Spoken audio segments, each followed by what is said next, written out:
அஸ்ஸலாமு அலைக்கும் ஃப்ரெண்ட்ஸ், எல்லாரும் எப்படி இருக்கிறீங்க? அல்ஹம்துலில்லாஹ் நான் ரொம்ப நல்லா இருக்கேன். இன்றைக்கி நம்ம என்ன விலாக் பார்க்க போகிறோம்னா, இன்றைக்கி காலையில் டிஃபன், காஃபி எல்லாமே செஞ்சு வேலையை முடிச்சாச்சு. அடுத்து இன்னும் பாத்திரம் கழுவுறது தான் வேலை.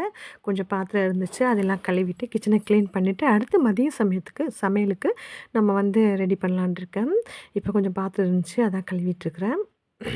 எல்லோரும் எப்படி இருக்கிறீங்க? டெய்லியுமே வந்து நம்ம என்னென்ன பண்ணுறோமோ அதை தானே வந்து வீடியோவாக போட்டுட்ருக்கோம். மற்றபடி புதுசாக எங்கேயாவது வெளியில் முன்னெல்லாம் வந்து வெளியில் போகிற மாதிரி இருந்தால் நிறைய வீடியோ எடுத்து போடலாம். இப்போ கொஞ்ச நாளாக வெளியில் போகிறது கொஞ்சம் கம்மியாயிடுச்சு. ஏன்னா வந்து நமக்கு இப்போ இந்த குளிர்காலம் அதிகமாகிடுச்சா, நமக்கு சளி ஒத்துக்க மாட்டேங்குது. சைனஸ் ப்ராப்ளம் இருக்கனால வெளியில் அவ்வளோவா போகிறத கொஞ்சம் அவாய்ட் பண்ணிகிட்ருக்கேன். ஆனால் வந்து நல்லா வெயில் காலம் வந்துருச்சுன்னு வச்சுங்களேன், சம்மருக்கு நம்ம வெளியில் போய் தான் ஆகணும், செம்மையாக இருக்கும். அப்போல்லாம் நல்லா நிறைய வீடியோஸ்லாம் போடலான்ட்டு இருக்கேன். இப்போ நம்ம வீட்டில் உள்ள சமையலை தான் அடிக்கடி போட்டுட்ருக்கேன். எனக்கும் சப்போர்ட் பண்ணுங்கள், சப்ஸ்கிரைப் பண்ணுங்கள், லைக் பண்ணுங்கள். எப்போவுமே வந்து யாராவது சப்ஸ்கிரைப் பண்ணாமல் பார்க்குறவங்க இருந்தீங்கன்னா கண்டிப்பாக சப்ஸ்கிரைப் பண்ணிவிட்டு லைக் பண்ணுங்கள். கமெண்ட் பண்ணுறவங்க கமெண்ட் பண்ணுங்கள், நோ ப்ராப்ளம். அதை பற்றி ஒன்றும் கவலை இல்லை. இப்போ வந்து நான் என்ன பண்ண போகிறேன்னா, எனக்கு என்ன சமையல்னால் எங்கள் வீட்டில் வந்து கீரை குழம்பு தான் வைக்க போகிறேன். கீரை சாறுன்னு சொல்லுவோம். பொன்னாங்கண்ணி கீரை சாறு வச்சு கருவாடு பொரியல் பண்ணி, அதுக்கப்புறம் கத்தரிக்காய் வாங்கிட்டு வந்தேன். இன்றைக்கி காலையில் கடைக்கு போயிருந்தேன். போயிட்டு கீரை கத்தரிக்காய் வாங்கிட்டு வந்தேன். சரி கீரை குழம்பு வைக்கலாமே அப்படின்னு சொல்லிட்டு கீரை குழம்பு வச்சு கத்திரிக்காய் பொரியல் பண்ண போகிறேன். இப்போ கீரை தான் சுத்தம் பண்ணிகிட்ருக்கேன். அந்த காலத்துலலாம் வந்து கீரை சுத்தம் பண்ணும்போது, காய்கறி கட் பண்ணும்போதெல்லாம் வந்து யார்கிட்டயாவது பேசிக்கிட்டே பண்ணிகிட்ருப்போம். வீட்டில் வந்து கூட்டு குடும்பமாக இருப்போம், பேசிக்கிட்டே பண்ணுவோம். அப்படி இல்லைன்னா பக்கத்து வீட்டுக்காரவங்க கிட்ட பேசிக்கிட்டே வந்து பெரியவங்கலாம் வந்து முன்னாடி உள்ள ஃப்ரண்ட்டில் போய் வராண்டால உட்காந்துட்டு பக்கத்து வீட்டில் உள்ளவங்க கிட்ட பேசிக்கிட்டே தான் இந்த கீரை சுத்தம் பண்ணுறதெல்லாம் பெரியவங்க இருந்தாங்கன்னா நமக்கு ஈஸியாக பண்ணி தந்துடுவாங்க. இப்போ நமக்கு வந்து அதுக்கெல்லாம் ஆள் இல்லை, அம்மா இருக்காங்க. வெளியில் அம்மா இருந்தாங்கன்னா அம்மா தான் எனக்கு சுத்தம் பண்ணி தருவாங்க. இப்போ அம்மா வந்து அவங்க வீட்டுக்கு போயிட்டாங்க, அம்மா வீட்டுக்கு போயிட்டாங்க. நான் வந்து இப்போ நானே சுத்தம் பண்ணிகிட்ருக்கேன் கீரையை. எனக்கு இந்த மீன் கழுவி தரது, இந்த கீரை சுத்தம் பண்ணி தரதெல்லாம் அம்மா தான் வந்து சுத்தம் பண்ணி தருவாங்க எல்லாமே. இன்றைக்கி நமக்கு வேறு வழி இல்லை, அம்மா வரல, அதனால் நானே சுத்தம் பண்ணிகிட்ருக்கேன். இந்த கீரை வந்து க்ளீன் பண்ணுறது வந்து கொஞ்சம் ஈஸி தாங்க. நம்ம கீரையை மட்டும் ஒத்தையாக எடுத்துகிட்டு காம்பெல்லாம் தூக்கி போட்டுருவோம். இந்த காம்பை நான் வந்து பதியம் போட போகிறேன். பதியம் போட்டோன்னா அது இந்த காம்பில் வந்து கீரை நம்மளுக்கு தழுக்க ஆரம்பிச்சிரும். இது வந்து பொன்னாங்கண்ணி கீரை. பொன்னாங்கண்ணிலே வந்து பச்சை கீரைன்னு சொல்லுவோம். அது ரெட் கலர் கீரை ஒன்று இருக்குது, அது ரொம்ப டேஸ்ட்டாக இருக்கும். அது இன்ஷால்லாம் வாங்கி நான் அதையும் செஞ்சுட்டு நான் வந்து பதியம் போடலான்ட்ருக்கேன். இப்போ தாங்க நம்ம சேனல் வந்து ஓடிட்டுருக்கு. இன்னும் இப்போ தான் 50 சப்ஸ்கிரைபரும் வந்திருக்குறாங்க. ஆனால் வந்து இன்னும் வந்து நம்ம 3 வருஷம் ஆகணுங்க. நமக்கு வந்து சேனல் வந்து பணம் போட்டு விட்டுறதுக்கு 3 வருஷம் ஆகணும். அது நமக்கு நிறைய வேலை இருக்குது. சும்மாலாம் வந்து ஈஸியாக வந்து வீடியோ போடுறனால நமக்கு பணம் கிடச்சிரும் அப்படின்னு சில பேர் நினைக்கிறாங்க. அதெல்லாம் கிடையாது. இப்போ நம்ம ஒரு பொழுதுபோக்காக தான் இதை பண்ணிகிட்ருக்கோம். 3 வருஷமாவது ஆகணும். நமக்கும் நல்ல ஒரு சப்ஸ்கிரைபர் நிறையா வரணும். அதே மாதிரி 4000 வாட்ச் ஹவர் வரணும், 1000 சப்ஸ்கிரைபர் வரணும், அட்லீஸ்ட் 500 சப்ஸ்கிரைபராவது இருக்கணும். அப்போ தான் நமக்கு வந்து மானிட்டேஷன் ஆகும். இல்லைன்னா வந்து சும்மா அது வரைக்கும் பொழுதுபோக்கு தான், நம்ம வீடியோ வந்து கணக்கில் எடுத்துக்கப்படாதுன்னு சொல்லி போட்டுருவாங்க யூடியூப்காரவங்க. சரிங்க, இப்போ நான் வந்து கீரை கழுவி சுத்தம் பண்ணி இந்த மாதிரி உள்ள பாத்திரத்தில் தான் கீரை கழுவி சுத்தம் பண்ணி வச்சுட்டேன். இப்போ வந்து அடுத்து கத்திரிக்காய் கட் பண்ண போகிறேன். கத்திரிக்காய் கட் பண்ணலான்னு இருக்கும்போது சலாமாவுக்கு ரொம்ப பசி எடுத்துருச்சு. குட்டி பாப்பாவுக்கு குட்டி கிளிக்கு பசி எடுத்துருச்சு. இப்போ நான் வந்து அவங்களுக்கு பிஸ்கட் கொடுக்க போகிறேன். அது சாதாரணமாக பிஸ்கட் கொடுத்தா நான் வாயிலேயே குறிச்சி கீழே போட்டுருவா. அவளுக்கு பாலில் வந்து பிஸ்கட் நனைச்சி கொடுப்பேன். இப்போ நான் அவளுக்காக பால் காய்ச்சிட்ருக்கேன். நானும் பால் சாப்பிட்டுட்டு அவளுக்கும் பிஸ்கட் நனைச்சி கொடுத்துருவேன். இப்போ வந்து கத்திரிக்காவை கத்திரிக்காய் எப்போவுமே கட் பண்ணிவிட்டு உப்பு போட்டு அது உப்பு தண்ணியில் லைட்டாக ஊற வைக்கணும். அப்போ தான் அந்த கத்திரிக்காய்க்கு ஒரு காரல்னு சொல்லுவாங்க, காரல். அந்த காரல் இருக்காது. எங்கள் அம்மாலாம் கீரை குழம்பு வச்சாங்கன்னா துவையல் தான், கடல துவையல், தேங்காய் துவையல் தான் அரைப்பாங்க.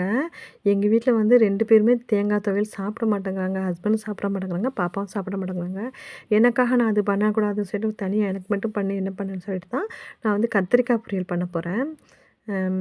காம்பினேஷன் எப்படி இருக்கும்னு எனக்கு தெரியலை. சரி ட்ரை பண்ணி பார்ப்போமே அப்படின்னு தான். இப்போ பட்டுக்கு வந்து பிஸ்கட் நெனச்சு வச்சாச்சு. அவங்க சாப்பிட்டுட்ருக்காங்க. அவங்க சாப்பிடட்டும். அதுக்கடையில நம்ம வந்து சாப்பாடு குழம்புக்கு கீரைச்சாறுக்குள்ள வேலை பார்த்துரலாம். இன்னொன்னு உங்ககிட்ட சொல்லணும். என்னன்னா, நான் வீடியோ எடுக்கிறதுக்கு வந்து ஸ்டாண்டு வாங்கியிருக்கேன். இவ்வளோ நாளா வந்து கையில வச்சுட்டு ரொம்ப கஷ்டமா இருந்துச்சு எனக்கு வீடியோ எடுக்கிறது. இப்போ நான் ஸ்டாண்டு வாங்கி அதில வச்சுட்டு தான் வீடியோ எடுத்துட்டுருக்கேன். கொஞ்சம் ஓகே நல்லா இருக்குது. இப்போ வந்து கத்திரிக்காய் உப்பு போட்டு ஊற வச்சுட்டு, இப்போ தேங்காய்லாம் வந்து இப்போ ட்ரெண்டிங்கில இருக்குல்ல. தேங்காய் வந்து அடுப்பில வச்சுட்டு சிரட்டைய வந்து காய விட்டு அப்படி எடுத்து அழகா தேங்காய் வந்து வந்துருது. அந்த மாரி தான் நான் இன்றைக்கி ட்ரை பண்ணேன். நல்லா வந்துருந்துச்சு தேங்காய். கீறுறதுக்கு நல்லா அழகா வந்துருந்துச்சு.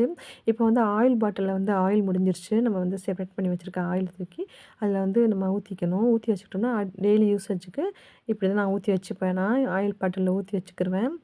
ஊற்றி வச்சுக்கிட்டேங்க. இது கடலை எண்ணெய் தான். கடலை எண்ணெய் தான் யூஸ் பண்ணுறேன். இது செக்கில் ஆட்டின கடலை எண்ணெய் தான். நான் வந்து செக்கில் ஆட்டுற கடலை எண்ணெய் தான் வாங்கி யூஸ் பண்ணுறேன். பட் இதில் என்ன கலப்படம் இருக்கும் அப்படிங்கிறது நமக்கு தெரியாது. இது செக்கில் ஆட்டினது சொல்லி தானே நம்ம வாங்குகிறோம்.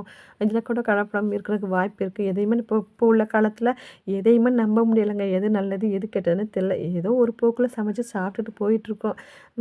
இன்ஷா அல்லாஹ் தான் எல்லாருக்கும் நல்ல உடல்நல ஆரோக்கியத்தை கொடுக்கணும். இப்போ வந்து நாம கீரை தாளிக்க போகிறோம். இது வந்து கீரை குழம்பு. இந்த கீரை குழம்புலேயும் 3 வகை இருக்குது. ஒன்று பருப்பு போட்டு பண்ணுறது, இன்னொன்று இறால் போட்டு பண்ணுறது, இன்னொன்று வந்து இது வந்து சும்மா வெறும் பால் ஊற்றி வெறும் பால் சாறுன்னு சொல்லுவாங்க. கீரை பால் ஊற்றி சாறு பண்ணுறது. அதுதான் இப்போ நான் பண்ண போகிறேன். 3 ஐட்டம் இருக்குது. 3 வகை இருக்குது வெரைட்டி. இந்த 3 வெரைட்டியில் நான் ஃபஸ்ட்டு இன்றைக்கி ஒரு வெரைட்டி பண்ணுறேன். இன்னொரு நாளைக்கு நான் ஒன்று ஒன்றா உங்களுக்கு கீரை குழம்பு எப்படி வைக்கிறதுன்னு சொல்கிறேன். எனக்கு தெரிஞ்சு 3 வெரைட்டி இருக்குது. இப்போ வந்து கீரைக்கு தாளிச்சுக்கிறோம். கடலை ஊற்றிக்கிட்டு வெங்காயம் போட்டுக்கிட்டு பட்டை மிளகாவையும் போட்டு நல்லா தாளிச்சிட்டு இந்த கீரை குழம்பு வந்து ரொம்ப சிம்பிள். ஈஸியாக சட்டுன்னு செஞ்சிடலாம். இப்போ குக்கரில் சோறு வச்சுருந்தேன். அதுவும் வெந்துடுச்சு. இப்போ வந்து நான் வந்து தாளிச்சிட்டு கொஞ்சம் பாலை எடுத்து வச்சுருக்க பாலில் பாதி மூடி தேங்காயில் பால் எடுத்து வச்சுருக்கேன். அதில் பாதி பால் ஊற்றிட்டு மீதி பால் பத்திரமா வச்சுக்கணும். அப்போ அது வந்து கொதிக்கும்போது நல்லா கீரை போட்டுறணும். இப்போ வந்து கத்திரிக்காவை கழுவிட்டு கத்திரிக்காவை தாளிக்க போகிறேன். கத்திரிக்காய்க்கு ஆயில் ஊற்றிட்டேன். அதுக்கும் நல்லெண்ணெய் கொஞ்சம் ஊற்றணும். கடலை எண்ணெயும் கொஞ்சம் நல்லெண்ணெயும் ஊற்றிருக்கேன். அப்போ தான் நல்லா கத்திரிக்காய் டேஸ்ட்டாக இருக்கும். இப்போ வந்து கீரை குழம்பு அப்படி லைட்டாக பொங்கி வரும்போது கீரையை தூக்கி அதில் போட்டு அடுப்பை வந்து லோ ஃப்ளேமில் வச்சு அப்படியே மூடி வச்சிடணும். அப்போ தான் கீரை வேகும். இப்போ வந்து கத்திரிக்காய் பொரியலுக்கு வெங்காயம் பட்டை மிளகா போட்டு தாளிச்சுக்கிட்டேன். நல்லெண்ணெயில் தாளிச்சிட்டு நல்லா வெங்காயம் கண்ணாடி பதத்துக்கு வதங்கினது கத்திரிக்காயை போட்டு ஆஸ் யூஸ்வல் எப்பவும் போல் கத்திரிக்காய் எல்லோரும் பொரிப்போம்ல அதே மாடல் தான், வேறு ஒன்றும் கிடையாது. கீரை குழம்பு நல்லா வேக வரைக்கும் அப்படியே லோ ஃப்ளேம்லேயே வச்சுக்கணும். வச்சுட்டு நல்லா லோ ஃப்ளேமில் வச்சு கீரை வெந்ததுக்கப்புறம் தான் நம்ம எடுத்து வச்சுருக்க பாலை அதில் ஆட் பண்ணணும். இப்போ வந்து கத்திரிக்காய் பொரியலுக்கு கத்திரிக்காய் சட்டியில் போட்டாச்சு, ஆயில் சட்டியில் தாளிச்சாச்சு. இப்போ அதையுமே வந்து லோ ஃப்ளேமில் வச்சு கத்திரிக்காய் மூடி வச்சிட்டோம்னா தான் அது நல்லா வெந்து வரும். எப்போவுமே வந்து சிக்கன், மட்டன், மீன் அப்படின்னு சொல்லிட்டு ஒரேடியா நான்வெஜ்ஜாக சாப்பிடக்கூடாது. என்னைக்காவது ஒரு நாள் ஒரு வாரத்தில் 2 நாள் 3 நாளாவது வந்து வெஜ்ஜு ட்ரை பண்ணணும். அதுவும் இல்லாமல் இந்த கீரைலாம் கண்டிப்பாக சாப்பிடணும். எங்கள் வீட்டில் பாப்பாக்கெலாம் கீரை இறங்காது. வாய்க்குள்ளேயே போகாது. நம்ம தான் ட்ரை பண்ணியாவது கொடுக்கணும்னு சொல்லிட்டு கொடுப்பேன். அப்படி இருந்துமா அது வந்து சமாளிச்சுட்டு சாப்பிடாம போயிடுவாங்க. என்ன பண்ண, இப்போ உள்ள பிள்ளைங்கலாம் கீரை சாப்பிடுவாங்க. எங்கள் வயசுலலாம் கீரை சாப்பிட ஆசைப்படுவோம். ஆனால் எங்கள் வீட்டில் வந்து அந்தளவுக்கு அந்த கீரை சாப்பிடணும் அப்படின்னு சொல்லி தந்து சாப்பிட வைக்கிற அளவுக்குலாம் எங்கள் அம்மாக்கெலாம் அந்த திறமையெல்லாம் கிடையாது. இப்போ நம்ம எல்லா திறமையோடையும் பிள்ளைங்களுக்கு பண்ணி கொடுக்குறோம். ஆனால் அவங்களுக்கு அந்த இது இல்லை. இப்போ மீதி வச்சுருந்த பால் கீரை வெந்ததுக்கப்புறம் மீதி நம்ம எடுத்து வச்சுருந்தோம்ல கொஞ்சம் பால், அதையும் தூக்கியே லைட்டாக ஆட் பண்ணி லைட்டாக சிம்மில் வச்சிடணும். அடுப்பை வந்து லோ ஃப்ளேமில் வச்சிடணும். லோ ஃப்ளேமில் வச்சு மெதுவாக அப்படியே வெந்துட்டு இருக்கும்போதே அவ்வளோதாங்க, கீரை குழம்பு முடிஞ்சிச்சு. ஆஃப் பண்ணிடணும். ஸ்டவ் ஆஃப் பண்ணிடணும். இப்போ வந்து கத்திரிக்காயை நல்லா பொரித்து எடுத்துக்கணும். இவ்வளோ தாங்க வேலை முடிஞ்சுச்சுங்க. இனி அடுத்து ஒரு கருவாடு எடுத்து ஒரு கருவாடை நான் எடுத்து பொரியல் பண்ணுவேன். ஏன்னா எங்கள் வீட்டில் வந்து கருவாடெலாம் அதிகமாக சாப்பிட மாட்டோம். கொஞ்சம் நான் கொஞ்சம், பாப்பா கொஞ்சம், ஹஸ்பண்ட் கொஞ்சம், இப்படி ஆளுக்கு கொஞ்சமாக வெட்டி எடுத்துப்போம். ஒரு கருவாடு பொரியல் பண்ணி எல்லாருமே ஆளுக்கு பாதி எடுத்துப்போம். அவ்வளோதாங்க. கருவாடை ரொம்ப யூஸ் பண்ணக்கூடாதுங்க. ஏன்னா ப்ரெஷர் அதிகமாகிடும் உடம்புல, உப்புச்சத்து கூடிரும். அதனால் வந்து கருவாடெலாம் என் ஹஸ்பண்டுக்குலாம் கருவாடு கொடுக்கக்கூடாதுன்னு சொல்லியிருக்காங்க. நான் கொஞ்சமாக தான் கொடுப்பேன். இப்போ கருவாடு பொரியல் பண்ணிட்டேங்க. அவ்வளோதாங்க இன்றைக்கி சமையல். எல்லோரும் வாங்க சாப்பிட்லாம். இப்போ பாப்பா ஸ்கூல் விட்டு வந்துடுவாங்க. அவங்களுக்கு சாப்பாடு போட போகிறேன். வந்துட்டாங்க, அவங்களுக்கு சாப்பாடு போட போகிறேன். கீரை வச்சு கத்திரிக்காய் பொரியல் வச்சு கருவாடு வச்சுருவேன். நான் ஹஸ்பண்ட் வந்ததுக்கப்புறம் ஒரு ஆம்லெட் போட்டு கொடுப்பேன் அவங்களுக்கு.